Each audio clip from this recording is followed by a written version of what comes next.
नमस्कार, channel 24 plus news के इस बुलेटिन में आपका स्वागत है। मैं हूं शिल्पा नेगी।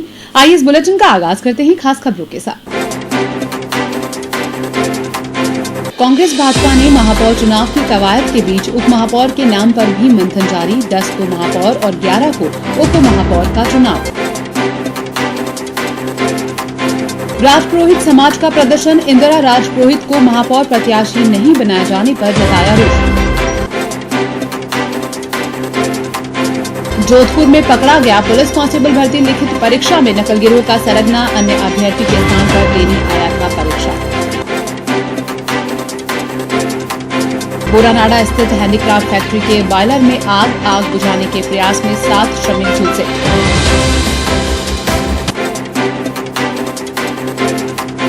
बाजार में दीपावली की रौनक। मोम से बने आकर्षक दियों से करे घर की सजावट, कर रहे हैं आकर्षक।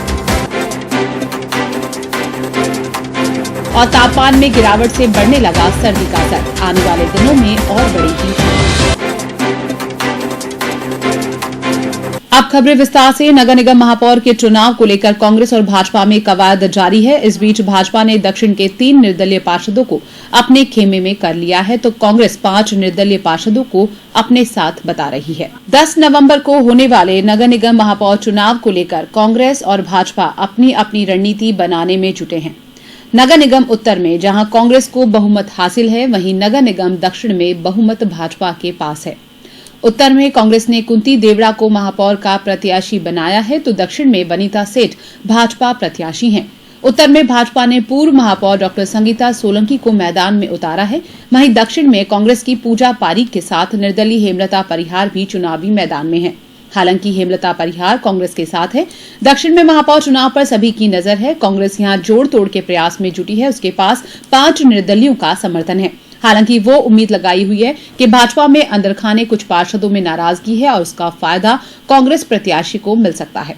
भाजपा ने मतदान के अगले दिन ही अपने पार्षदों की अंबाजी में बाड़ाबंदी कर दी थी, तो कांग्रेस ने अपने पार्षदों को जैसलमेर और कुंभलगढ़ भेजा है।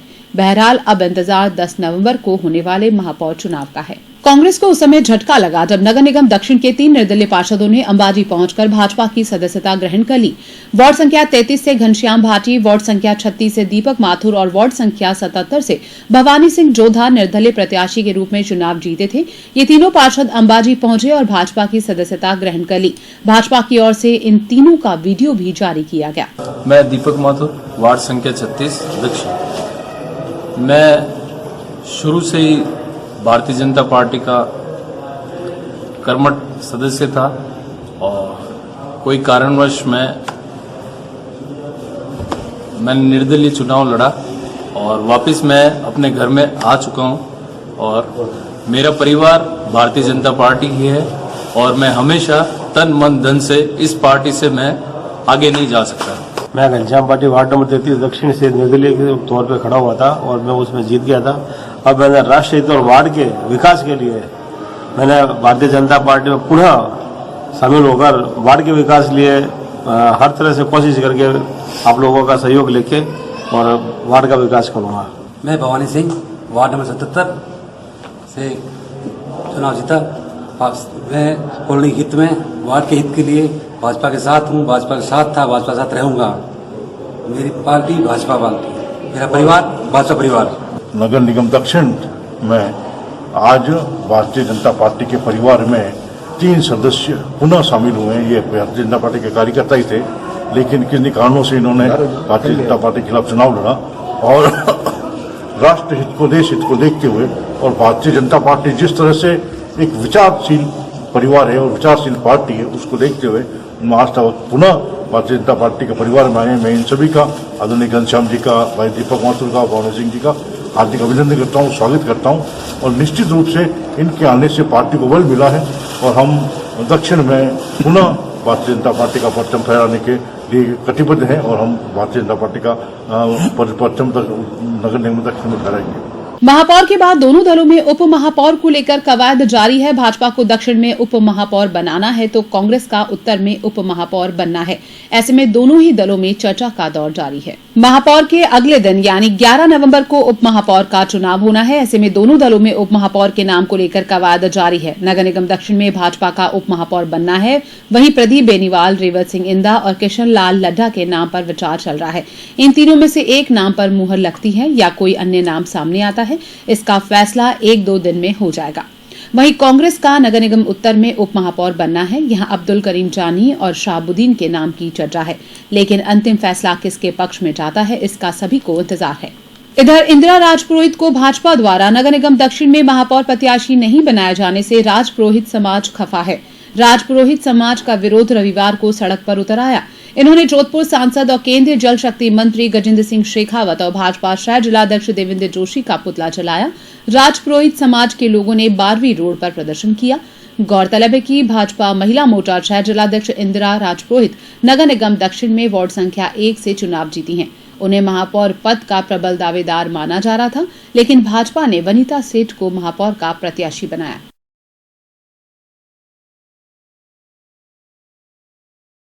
ब्राह्मण वाला है, जब ब्राह्मण वाला है, ब्राह्मणों की नहीं चलेगी, नहीं चलेगी, नहीं चलेगी, नहीं चलेगी, नहीं चलेगी, नहीं चलेगी, नहीं चलेगी, नहीं चलेगी, नहीं चलेगी, नहीं चलेगी। मुर्दाबाद, मुर्दाबाद, मुर्दाबाद।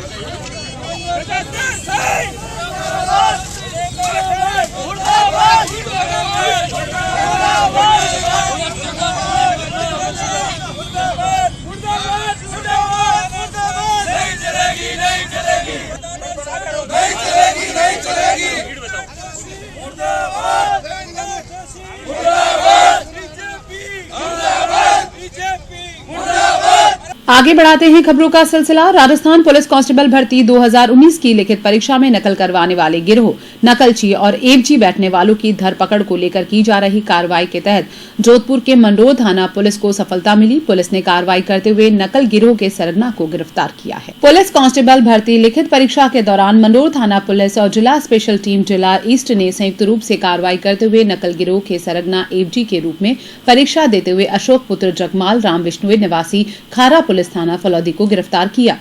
आरोपी किसी अन्य व्यक्ति के स्थान पर परीक्षा में बैठने आया था। पुलिस ने आरोपी के कब्जे से 2 आईफोन भी जब्त किए हैं। पुलिस ने बताया कि आरोपी से गिरोह के सदस्यों द्वारा बड़ी संख्या में नकल करवाने वाले व्यक्तियों की सूचना भी मिली है। फिलहाल पुलिस अशोक विश्नोई से पूछताछ कर रही है। अभी तक की जांच में सामने आया है कि आरोपी अशोक विश्नोई विभिन्न प्रकार की प्रतियोगी परीक्षाओं में नकल करवाने के गिरोह संचालित करता रहा है। उसके विरुद्ध विभिन्न धाराओं में मुकदमा दर्ज कर जांच शुरू की गई है। कुछ सूचना मिली थी कि एक अशोक विश्नोई नाम का कोई आदमी है, फलौदी साइड का रहने वाला है, जो कि ये भर्ती परीक्षाओं में नकल का गैंग संचालित करता है। इस सूचना पर इसको अशोक विश्नोई को पकड़ा गया था। इसके बाद में 2 मोबाइल मिले हैं, जिनकी अभी पूरा विश्लेषण किया जा रहा है। प्रथम दृष्टया इसका ये पाया गया है कि ये भर्ती परीक्षाओं में कई जगह तो ये खुद जो है कैंडिडेट की जगह बैठ के एग्जाम देता है और कई जगह दूसरी तरह से नकल करवाता है। इस संबंध में इसको आज न्यायालय के समक्ष पेश करके इसका 6 दिन का रिमांड लिया गया है और इसमें आगे अनुसंधान जारी है। प्रदेश भर में आयोजित की गई राजस्थान पुलिस कांस्टेबल भर्ती लिखित परीक्षा का रविवार को तीसरा और अंतिम दिन था। कोरोना महामारी को देखते हुए परीक्षा के दौरान विशेष व्यवस्थाएं की गई। सभी अभ्यर्थियों को कोविड-19 अपना स्वघोषणा पत्र साथ लाने सहित कई निर्देश दिए गए थे। कोविड-19 लक्षण पाए जाने पर संबंधित अभ्यर्थियों की परीक्षा आइसोलेशन कक्ष में करवाई गई। परीक्षा केंद्रों पर थर्मल स्क्रीनिंग और सैनिटाइजेशन की व्यवस्था की गई। कांस्टेबल के कुल 5,438 पदों के लिए आयोजित की गई इस भर्ती परीक्षा के लिए 17,61,760 अभ्यर्थियों ने आवेदन किया था। लिखित परीक्षा प्रदेश के 32 जिलों के 518 परीक्षा केंद्रों पर आयोजित की गई। रुकेंगे एक ब्रेक के लिए। ब्रेक के बाद जब लौटेंगे तो आपको बताएंगे पुलिस गिरफ्त में 007 गैंग के गुर्गे।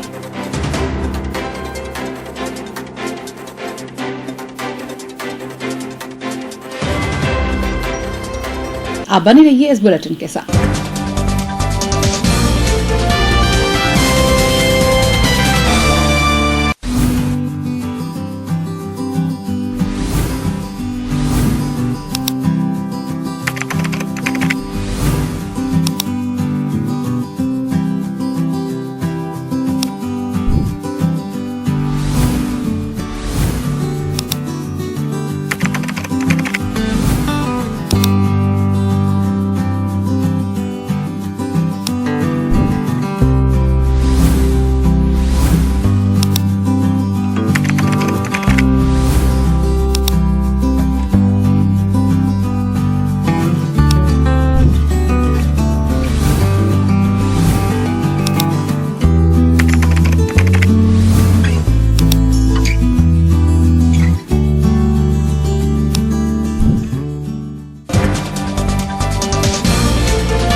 ब्रेक के बाद बुलेटिन में आपका स्वागत है। कुछ दिनों पूर्व सोशल मीडिया पर हथियार लहराते हुए डांस के बाद चर्चा में आई 007 गैंग एक बार फिर एक्टिव दिखाई दे रही है।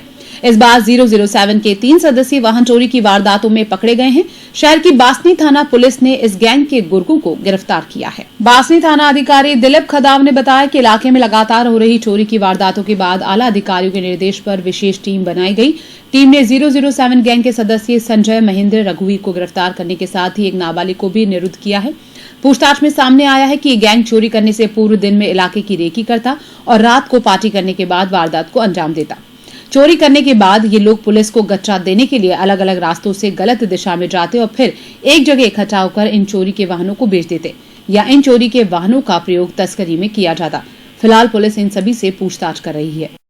व 4 पहिया वाहनों की बढ़ती चोरियों के मद्देनजर उन पर अंकुश लगाने हेतु पुलिस आयुक्त महोदय श्रीमान जोसमोहन जी ने और डीसीपी साहब आलोक जी श्रीवास्तव साहब ने निर्देश दिया, जिस पर बासनी थाना पुलिस ने एक विशेष टीम गठित की और इस विशेष टीम ने अपने मुखबिर और टेक्निकल विश्लेषण और अथक प्रयास करते हुए एक अंतर्राज्यीय गिरोह का पर्दाफाश किया है। 4 जनों को हमने दस्तयाब किया है, जिनमें 3 बालिग है, संजय, महेंद्र और रघुवीर को हमने गिरफ्तार कर लिया और एक विधि से संघर्ष का बालक है, उसको संरक्षण में लिया गया है। चोरी की गाड़ी बरामद की गई है और इन लोगों से 8 गाड़ियां हैं। इन लोगों ने 6 तो 4 पहिया वाहन है और 2 मोटरसाइकिल हैं, इन्होंने चोरी की। ये 007 गैंग से जुड़े हुए हैं और इनके द्वारा काफ़ी वारदात और भी निकल सकती है, जिसके लिए पूछताछ जारी है। और ये लोग रात को एक टेक्निक अपनाते थे, दिन में रेकी करते थे, रात को पार्टी करते और उसके बाद ये लोग रात को अपने मोबाइल स्विच ऑफ करके फिर निकल जाते। लेकिन हमारी टीम ने बहुत अथक प्रयास करते हुए इन लोगों को दस्तयाब कर गिरफ्तार कर लिया है। पार्टी का इनका एक किराए का रूम लिया था इन्होंने कायलाना के पास में और इस रूम में ये लोग रह के और दिन भर में रेकियाँ करते और यहाँ ये शराब की पार्टियाँ करते। इन लोगों को बेचते भी थे और शौक मौज के लिए जब अगली गाड़ी को इन लोगों को चुराना होता था तो इस गाड़ी का उपयोग करते, आगे से आगे चोरी की गाड़ियों को यूज़ करके, चोरी की मोटरसाइकिल थी उनको यूज़ करते और फिर अगली 4 पहिया वाहन जैसे कार है, बोलेरो कैंपर है, पिकअप वगैरह, इन लोगों को ये चोरी करते। 12वीं रोड इलाके में एक रेडिएटर की दुकान में लूट का मामला सामने आया है। लुटेरों ने दुकान पर काम कर रहे व्यक्ति के साथ मारपीट कर उसका मोबाइल और 35,000 रुपए लूट लिए। परिवादी प्रवीण कुमार ने पुलिस को बताया कि 12वीं रोड चौराहे के पास उसकी रेडिएटर ठीक करने की दुकान है। यहाँ 4 लोग बाइक पर सवार होकर आए और उसके पास मारपीट के बाद रुपए और मोबाइल लेकर भाग छूटे। पुलिस लुटेरों की तलाश कर रही है। 7 नवंबर 2020 को परिवादी प्रवीण अग्रवाल ने रिपोर्ट दी कि उसकी एक रेडिएटर की दुकान 12वीं रोड और बॉम्बे मोटर सर्किल के बीच में स्थित है। उसकी दुकान पर जब वो ड्यूटी कर रहा था उस वक्त 4 व्यक्ति जो अलग अलग 2 मोटरसाइकिल पर आए, उसकी दुकान के पास आकर उसको डरा धमका कर उससे 35,000 रुपये व एक मोबाइल छीन कर ले गए, जिस पर लूट की धाराओं में मुकदमा दर्ज किया गया है और अनुसंधान जारी है। मुलजिमान की कतार से जगह। शहर के बोरानाड़ा इलाके में एक हैंडीक्राफ्ट फैक्ट्री में आग लगने से 5 श्रमिक झुलस गए। झुलसे हुए श्रमिकों को महात्मा गांधी अस्पताल की बर्न यूनिट में भर्ती कराया गया है। परिजनों के अनुसार उन्हें सुबह 7 बजे सूचना मिली कि हादसा हुआ है और परिजनों ने बताया कि केडिया नाम की हैंडीक्राफ्ट फैक्ट्री में हादसा हुआ है। बताया जा रहा है कि फैक्ट्री के बॉयलर में अचानक आग लग गई। आग की सूचना पर श्रमिक सबसे पहले मौके पर पहुंचे और आग बुझाने के प्रयास के दौरान 5 श्रमिक झुलस गए, जिन्हें महात्मा गांधी अस्पताल लाया गया। फिलहाल सभी की हालत स्थिर बताई जा रही है। आग लगने के कारणों का पता लगाया जा रहा है। 5 लोग थे और फैक्ट्री के अंदर थे। फैक्ट्री का नाम केबीआर और अचानक बुरादे की हॉल में आग लग गई। मशीनों की वजह से बुझाने के लिए अंदर गए तो अंदर सभी जल गए। 5 लोग जल गए, बहुत घायल है अभी। मेरे को पता चला सुबह 7 बजे इधर लेकर आया। फैक्ट्री हैंडीक्राफ्ट लकड़ी की है। नौनिहालों को पोलियो जैसी घातक बीमारी से बचाने के लिए उपराष्ट्रीय पल्स पोलियो अभियान का दूसरा चरण रविवार से हुआ। 3 दिवसीय इस अभियान के तहत 0 से 5 वर्ष तक के नौनिहालों को ये खुराक पिलाई जा रही है। अभियान के पहले दिन बूथ पर ये खुराक पिलाई गई। दूसरे और तीसरे दिन घर घर जाकर ये खुराक पिलाई जाएगी। इसके लिए चिकित्सा विभाग ने विशेष व्यवस्थाएं की हैं। इसमें चिकित्सा विभाग के साथ ही स्वयंसेवी संस्थाओं और आंगनबाड़ी केंद्र के सहायकों का सहयोग लिया जा रहा है।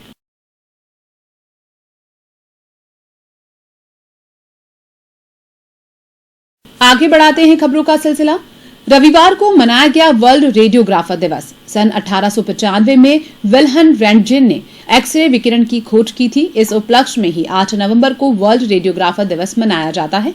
महात्मा गांधी अस्पताल में हुए मुख्य कार्यक्रम में medical college principal doctor GL Meena, MDH अधीक्षक डॉक्टर राजश्री बेहरा सहित सभी विभागों के अध्यक्ष रेडियोग्राफर्स मौजूद रहे। कार्यक्रम में विल्हन रेंटजेन की तस्वीर पर माल्यार्पण करने के साथ ही अतिथियों ने मेडिकल क्षेत्र में रेडियोग्राफर्स के महत्व पर प्रकाश डाला। इन्होंने जब एक्सरे ये अपनी इंसिडेंटली जब ये लैब में कुछ काम कर रहे थे तो इनकी वाइफ का जो हैंड है वो जो उनके इक्विपमेंट के बीच में आ गया इंसिडेंटली, तभी रियलाइज़ कि जो मैं कर रहा हूँ उसमें कुछ एक्सरेज टाइप कुछ प्रोड्यूस हो रहे हैं, जिसकी वजह से कि इंसान के अंदर का पूरा हड्डियाँ का ढांचा दिखाई देता है। So we are thankful to him. आज इन्हीं की वजह से आज हमारा जो रेडियोलॉजी फ्रेटर्निटी है वो इतना डेवलप हुआ है, और उसकी वजह से हम लोग जो डॉक्टर्स हैं और जो हमारे रेडियोग्राफर्स हैं वो लोग इतने बड़ी बड़ी मशीनें, सीटी स्कैन और इन बड़ी बड़ी एक्सरे की मशीनें, डीआर, इन सब पे हम काम करके और जनता का और पब्लिक का इतना डिजीज़ डायग्नोसिस के लिए फ़ायदा कर रहे हैं। और आज बिकॉज इनकी एक्सरेज की discovery all over the world ये दिन मनाया जाता है as international day of radiology, और इस दिन सभी जगह कुछ ना कुछ आयोजन रखा जाता है इनको कमेमोरेट करने के लिए। अब कोविड की वजह से हम ज़्यादा कुछ नहीं कर पाए, पर प्रिंसिपल, हमारे जो प्रिंसिपल सर हैं डॉक्टर जीएल मीना, वो भी रेडियो डायग्नोसिस से ही हैं, तो उनकी परमिशन से फिर हमने ये सोचा कि सब जगह पब्लिक अवेयरनेस के लिए कुछ स्टैंडीज़ बना के सबको बताया जाए कि रेडियो डायग्नोसिस डिपार्टमेंट में क्या क्या होता है और किन किन चीज़ों का ध्यान दिया जाता है। यातायात के प्रति आमजन को जागरूक करने और वाहन चलाते समय ध्यान रखने योग्य बातों से अवगत कराने के लिए वैसे तो कई प्रयास किए जा रहे हैं, लेकिन शहर के युवा प्रतीक सोनी ने आमजन को यातायात के प्रति जागरूक करने के लिए एक शॉर्ट फिल्म का निर्माण किया है। IIMFD कैंपस में रविवार को फिल्म का प्रीमियर किया गया। प्रतीक सोनी बताते हैं कि यातायात नियमों की जानकारी नहीं होने और वाहन चालकों की लापरवाही से सड़क हादसे लगातार बढ़ते जा रहे हैं। इसी को ध्यान में रखकर ये शॉर्ट फिल्म का निर्माण किया गया है ताकि सड़क हादसों में लोग अपनी जान न गंवाएं।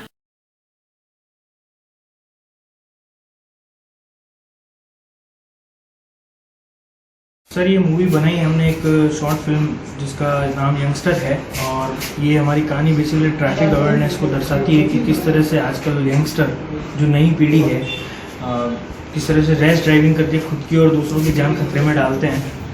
और उसी को लेकर एक छोटी सी कहानी हमने बताई है कि आपकी वजह से किसी और का भी बहुत बड़ा नुकसान हो सकता है और आपका भी नुकसान हो सकता है।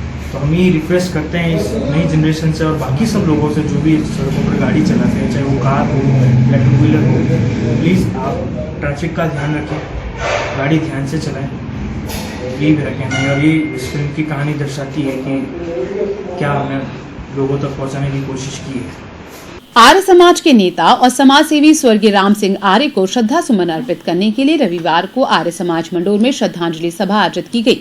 इसमें आर्य समाज के साथ ही विभिन्न संस्थाओं से जुड़े लोगों ने स्वर्गीय राम सिंह आर्य को श्रद्धा सुमन अर्पित करते हुए उनके जीवन पर प्रकाश डाला।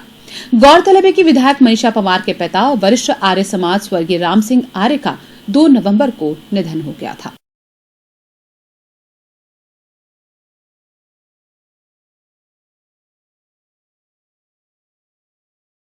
वहीं जिला बॉक्सिंग और वुशु एसोसिएशन की ओर से स्वर्गीय राम सिंह आर्य की याद में शहीद भगत सिंह और हाइफा हीरो स्मारक स्थल पर पौधरोपण किया गया। इस दौरान कई खेलों से जुड़े खेल प्रेमी व सामाजिक संगठन से जुड़े लोग मौजूद थे।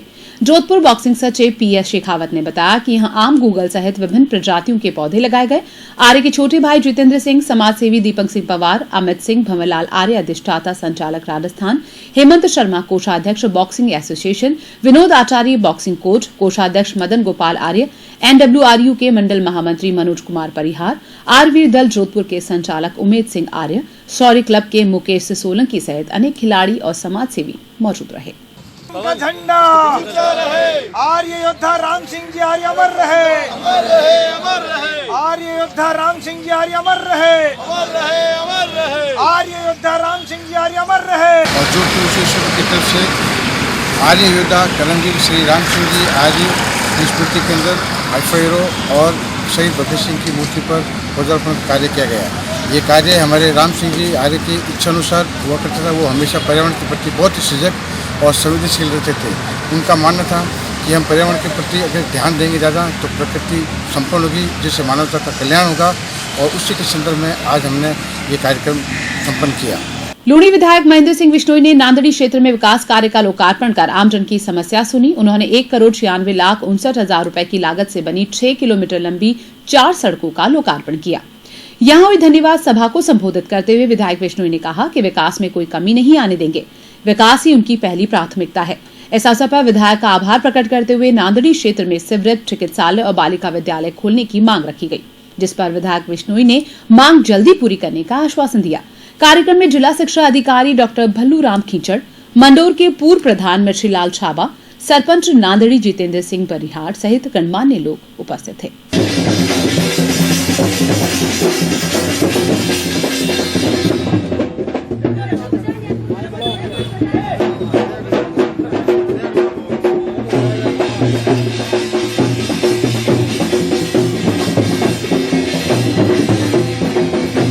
फिलहाल वक्त हो चला एक और छोटे से ब्रेक का। ब्रेक के बाद लौटेंगे तो आपको बताएंगे आकर्षक दियों से रोशन करें अपनी दीपावली।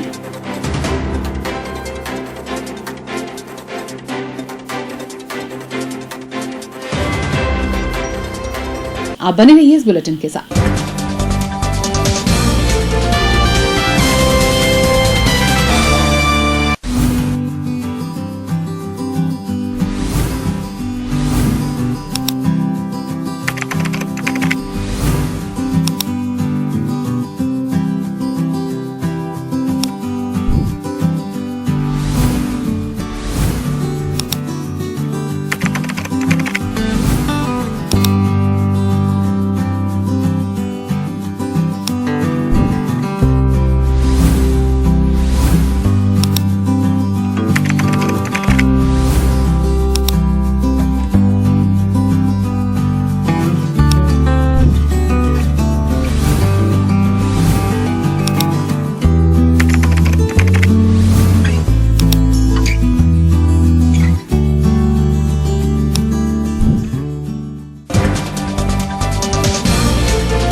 ब्रेक के बाद आपका स्वागत है।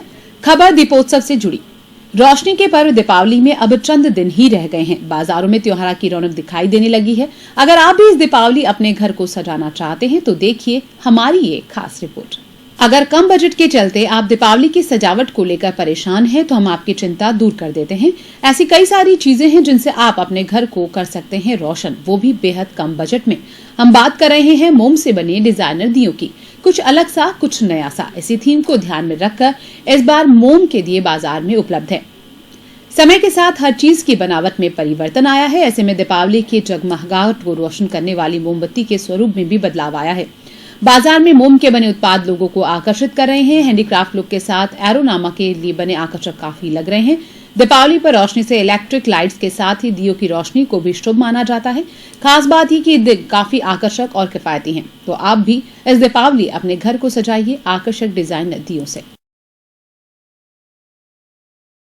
इस साल दिवाली के अंदर हमारे यहाँ पे विभिन्न प्रकार की मोमबत्तियों का निर्माण किया गया है, जिसमें अधिकतर लोग फैंसी मोमबत्तियों की डिमांड करते हैं, जिसमें जेल आइटम हो गया, अरोमा का बहुत ज़्यादा क्रेज हो गया। अरोमा से कोरोना के अंदर जो खुशबू होती है उससे कोरोना को भी बहुत इफेक्ट करता है अरोमा के अंदर, जिसमें ऑयल डिफ्यूजर्स होते हैं। और इसके अलावा फैंसी मोमबत्तियाँ हैं जो कि अब की प्रचलन में बहुत ज़्यादा आई है। इसके अलावा फ्लोटिंग कैंडल्स का, जेल कैंडल्स का और माटी के दियों का बहुत ज़्यादा क्रेज हो रखा है इसके। इससे ग्राहकों को बहुत ज़्यादा लुभावना क्रेज हुई है लोगों में। मोमबत्ती के कोरोना को देखते हुए मोमबत्ती के अंदर लोगों को उठाव बहुत ज़्यादा आया है। भावी पीढ़ी में मातृभूमि के प्रति प्रेम और कृतज्ञता का भाव विकसित करने के उद्देश्य से भारत विकास परिषद की ओर से रविवार को प्रांत स्तरीय राष्ट्रीय एकल गीत प्रतियोगिता का आयोजन डिजिटल प्रारूप में किया गया। प्रतियोगिता में 10 शाखाओं से शाखा स्तर पर विजेता 21 प्रतिभागियों ने वीडियो कॉन्फ्रेंसिंग के माध्यम से सहभागिता की। कनिष्ठ वर्ग में पिंडवाड़ा शाखा के शयन कलावंत प्रथम, सुमेरपुर शाखा की राही जैन द्वितीय और जोधपुर मारवाड़ शाखा के आरव दादीज तृतीय स्थान पर रहे। वरिष्ठ वर्ग में बालोतरा शाखा की प्रज्ञा प्रथम, पचपदरा शाखा की मधुबाला गहलोत द्वितीय और पिंडवाड़ा शाखा की रक्षा कवच तृतीय स्थान पर रही। परिषद परिवार वर्ग में भीनमाल शाखा के सुरेश कुमार प्रथम, पिंडवाड़ा शाखा की निर्मला बागोरा द्वितीय और जोधपुर मारवाड़ शाखा की गायत्री भारद्वाज तृतीय स्थान पर रही। विजया पताका सबसे ऊंची विजया पताका लिए हिमालय खड़ा रहेगा, लिए हिमालय खड़ा रहेगा। मानवता का मान बिंदु, मानवता का मान बिंदु, भारत सबसे बड़ा रहेगा, भारत सबसे बड़ा रहेगा। सबसे प्रांत की विभिन्न शाखाओं में राष्ट्रभक्ति से ओतप्रोत चेतना के स्वर में से जो गीत गाए गए बालकों ने, उनमें जो श्रेष्ठ रहे हैं उनका चयन करके प्रांत स्तर पर आज प्रतियोगिता आयोजित हो रही है। हमारे श्रेष्ठ विद्वान निर्णायक यहाँ बैठकर प्रांत स्तरीय प्रतियोगिता में श्रेष्ठ रहने वाले बालकों का चयन करेंगे, निर्णय करेंगे। ये राष्ट्रभक्ति से ओतप्रोत राष्ट्रीय स्तर पर कार्यक्रम पूरे भारत में भारत विकास परिषद द्वारा आयोजित किया जा रहा है। चूँकि इस बार कोरोना काल के चलते समूह गान प्रतियोगिता की जगह एकल गान प्रतियोगिता का आयोजन हो रहा है। राष्ट्रभक्ति का जज्बा भारत विकास परिषद पूरे भारत में उसी जोश और खरोश के साथ में अभी तक अलग जगाए हुए हैं। राज्यसभा सांसद और भाजपा के वरिष्ठ नेता राजेंद्र गहलोत का जन्मदिन रविवार को मनाया गया। गहलोत के जन्मदिन पर भाजपा कार्यकर्ताओं ने सेवा कार्य किए। इसी कड़ी में नांदेड़ स्थित गौशाला में गायों को चारा खिलाया गया। कार्यकर्ताओं ने राजेंद्र गहलोत की दीर्घायु और स्वस्थ जीवन की कामना की। राज्य सरकार द्वारा हाल ही में कोरोना गाइडलाइन में रियायत देते हुए धार्मिक स्थलों को सशत खोलने की अनुमति दी है। इसके बाद से धार्मिक स्थलों में चहल पहल बढ़ना शुरू हो गई है। रविवार होने के कारण मंडोर उद्यान स्थित काला गोरा भैरव जी मंदिर में दर्शन के लिए अच्छी खासी संख्या में श्रद्धालु पहुंचे। गौरतलब है कि कोरोना के चलते धार्मिक स्थलों को बंद कर दिया गया था। राज्य सरकार ने करीब 7 माह बाद इन्हें सशत खोलने की अनुमति दी है। वहीं रविवार होने के कारण मंडोर उद्यान में लोगों की आवाजाही बनी रही। ऐसे में कहा जा सकता है कि मंदिरों में कई महीनों के बाद रौनक लौटना जारी है।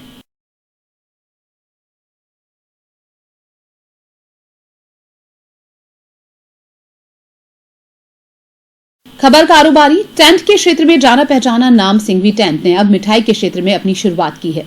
सरदारपुरा 11वीं रोड पर सिंघवी स्वीट्स नामक प्रतिष्ठान का पूर्व पार्षद माणक सिंघवी और उनकी पत्नी ने रविवार को विधिवत उद्घाटन किया। प्रतिष्ठान के ऑनर बताते हैं कि पूर्ण गुणवत्ता के साथ लोगों के स्वास्थ्य का ध्यान रखा जाएगा। खाद्य पदार्थों में मिलावट के कारण लोगों के स्वास्थ्य के साथ खिलवाड़ किया जाता है, लेकिन उनके यहाँ इसका विशेष ध्यान रखा जाएगा।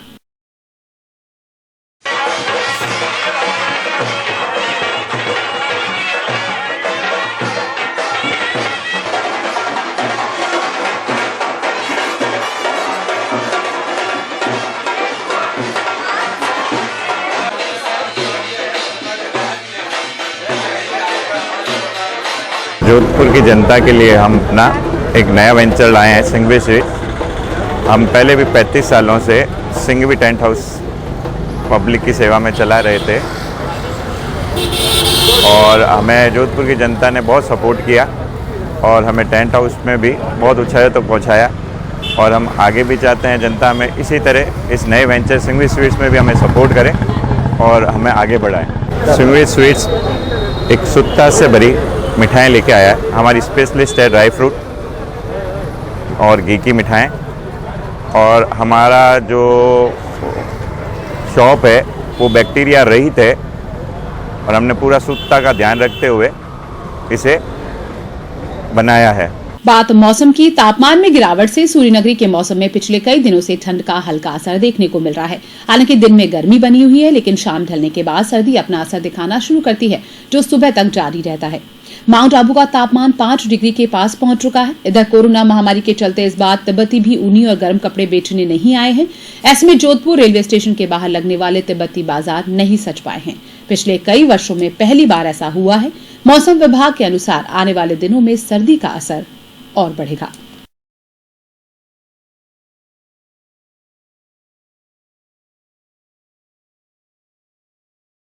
और अब आइए चलते चलते एक बार फिर रुक करते हैं खास खबरों की ओर।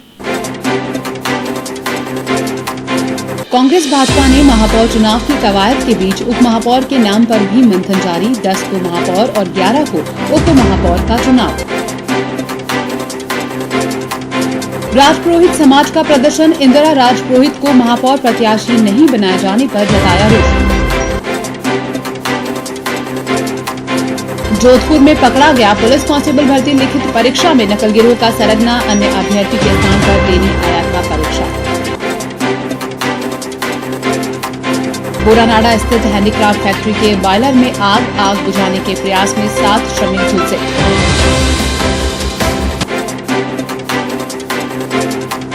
बाजार में दीपावली की रौनक। मोम से बने आकर्षक दियों से करे घर की सजावट, कर रहे हैं आकर्षक। और तापमान में गिरावट से बढ़ने लगा सर्दी का असर। आने वाले दिनों में और बढ़ेगी। इस बुलेटिन में फिलहाल इतना ही। पल पल के अपडेट्स के लिए आप बने रहिए चैनल 24+ न्यूज के साथ। हमें दीजिए इजाजत। नमस्कार।